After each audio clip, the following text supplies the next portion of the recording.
آداب. کل 8 نومبر جان ایلیا صاحب کی ڈیتھ اینیورسری تھی. ایلیا صاحب امروہہ کے سرزمین میں 1914 میں پیدا ہوئے تھے اور آج کے دور کے ایک عظیم شاعر کے طور پر ممتاز ہوئے. جان صاحب ریبیلیس شاعری اور فکر کے لیے ہر خاص اور عام میں مقبول ہوئے. جان صاحب کہتے ہیں، تم جب آؤ گی تو کھویا ہوا پاؤ گی مجھے، تم جب آؤ گی تو کھویا ہوا پاؤ گی مجھے، میری تنہائی میں خوابوں کے سوا کچھ بھی نہیں، میری تنہائی میں خوابوں کے سوا کچھ بھی نہیں. اب میں گلزار وانی صاحب سے یہ گزارش کرتی ہوں کہ وہ جان صاحب کے بارے میں ہمیں کچھ بتائیں. شکریہ نغمہ آپ کا. آپ نے جو شعر پڑھا وہ جان صاحب کی ایک نظم رمز سے لیا گیا ہے. رمز کے معنی راز یا چھپی ہوئی کوئی حقیقت. جان صاحب کہتے ہیں کہ تم جب آؤ گی تو کھویا ہوا پاؤ گی مجھے، تم جب آؤ گی تو کھویا ہوا پاؤ گی مجھے، میری تنہائی میں خوابوں کے سوا کچھ بھی نہیں. تم جب آؤ گی تو کھویا ہوا پاؤ گی مجھے، میری تنہائی میں خوابوں کے سوا کچھ بھی نہیں. میرے کمرے کو سجانے کی تمنا ہے تمہیں، میرے کمرے کو سجانے کی تمنا ہے تمہیں، میرے کمرے میں کتابوں کے سوا کچھ بھی نہیں، میرے کمرے میں کتابوں کے سوا کچھ بھی نہیں. ان کتابوں نے بڑا ظلم کیا ہے مجھ پر، ان کتابوں نے بڑا ظلم کیا ہے مجھ پر. ان میں ایک رمز ہے، ان میں ایک رمز ہے، جس رمز کا مارا ہوا ذہن مژدہ عشرت انجام نہیں پا سکتا، زندگی میں کبھی آرام نہیں پا سکتا.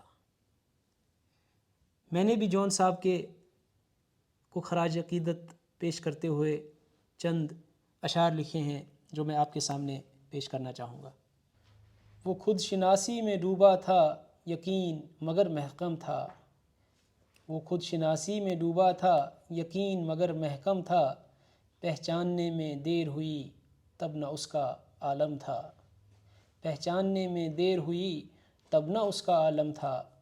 وہ ہجر سے اکتایا ہوا پھر بھی زندہ دل تھا، وہ ہجر سے اکتایا ہوا پھر بھی زندہ دل تھا. لفظوں میں تھی غمگینی وہ خود سراپا غم تھا، لفظوں میں تھی غمگینی وہ خود سراپا غم تھا. غمزدہ دلوں کے حال سنانے ہی شاید آیا تھا، غمزدہ دلوں کے حال سنانے ہی شاید آیا تھا. سوز و گداز حسرت و یاس جان میں تمام تھا، سوز و گداز حسرت و یاس جان میں تمام تھا.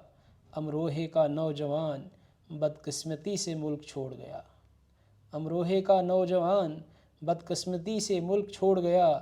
اس ملک کے لیے تڑپتا رہا جہاں کا جن تھا، اس ملک کے لیے تڑپتا رہا جہاں کا جن تھا. اپنی ثقافت کا پاسدار اپنی روایتوں کا قدردان، اپنی ثقافت کا پاسدار اپنی روایتوں کا قدردان. پھر بھی ہمارا جان اس جدید دور کا عظیم تھا، پھر بھی ہمارا جان اس جدید دور کا عظیم تھا. بہت شکریہ گلزار صاحب، آپ نے بہت خوبصورتی سے جان صاحب کی شخصیت اور ان کے جذبات کی عکاسی کی ہے. آخر میں جان صاحب کے کچھ اشعار میں آپ کے سامنے پیش کرتی ہوں. میں نے ہر بار تجھ سے ملتے وقت تجھ سے ملنے کی آرزو کی ہے، میں نے ہر بار تجھ سے ملتے وقت تجھ سے ملنے کی آرزو کی ہے. تیرے جانے کے بعد بھی میں نے تیرے جانے کے بعد بھی میں نے تیری خوشبو سے گفتگو کی ہے. اور اب اسی نوٹ پہ میں جان صاحب کو الوداع کہنا چاہتی ہوں. الوداع جان صاحب.